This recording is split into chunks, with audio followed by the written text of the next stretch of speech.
Okay, so this is Snapbeat, which is a very cool tool that Aminotes has provided to us, and this is how we're going to make our beat maps. So previously we were using MIDI and converting that to JSON. I think we don't have to do that anymore. We should all be using Snapbeat and learn how to use it.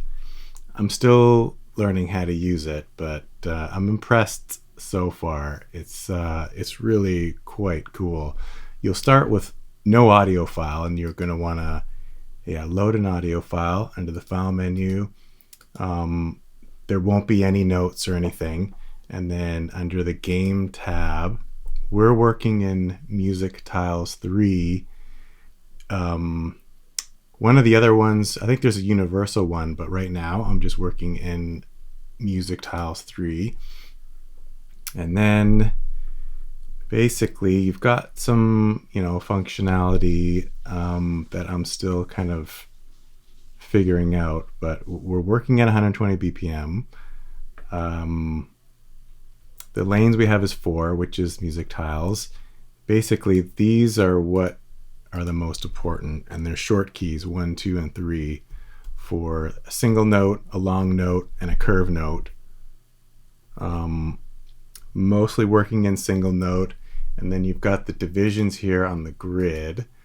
I find that I'm working mostly on the 1/8 grid, but sometimes I do need 16ths when I'm just in between, and it depends on your beat and if you've got kind of a groove going that's not so like steady on eighth notes.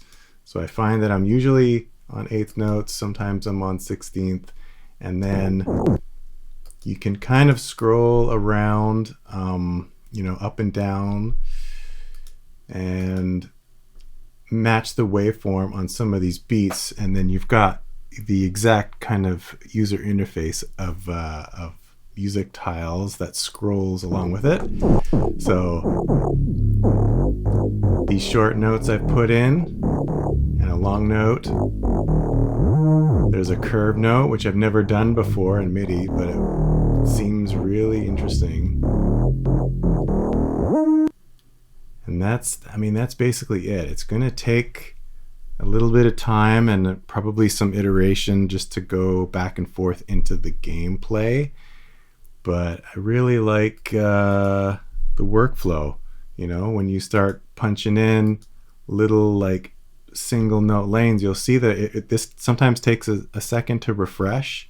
But the one short key that's not really listed is V. So if you hit V, you can select a key and then delete it.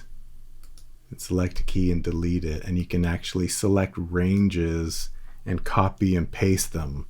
So depending on if your loop has little sections that loop, I find it's easy to copy and then paste and then move up to that section and change it a bit, right? If it needs to move over the notes or add a curve or something.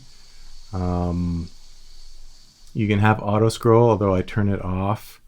Sync preview, there's some other options. I also like to add the clap and the metronome because it's just a good guide, I find, for so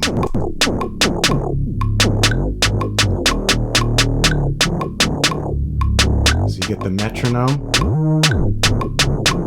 and it lets you hear where you're landing on the beats and kind of even on the notes.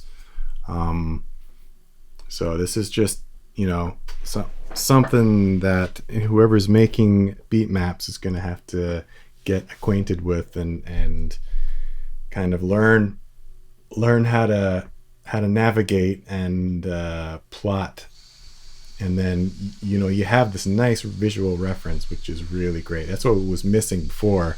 The frustrating thing about MIDI is you didn't really know. Here it's a single note, a long note, or a curve, and it's represented here, and you just kind of just keep moving up the song and make it feel good. And then there's difficulty settings, and there's even an analyzer. Really cool stuff here. So I don't know necessarily how we're gonna scale the difficulty, but I really like this. It's very cool. So I just want to capture some of what I know right now. Still learning it though.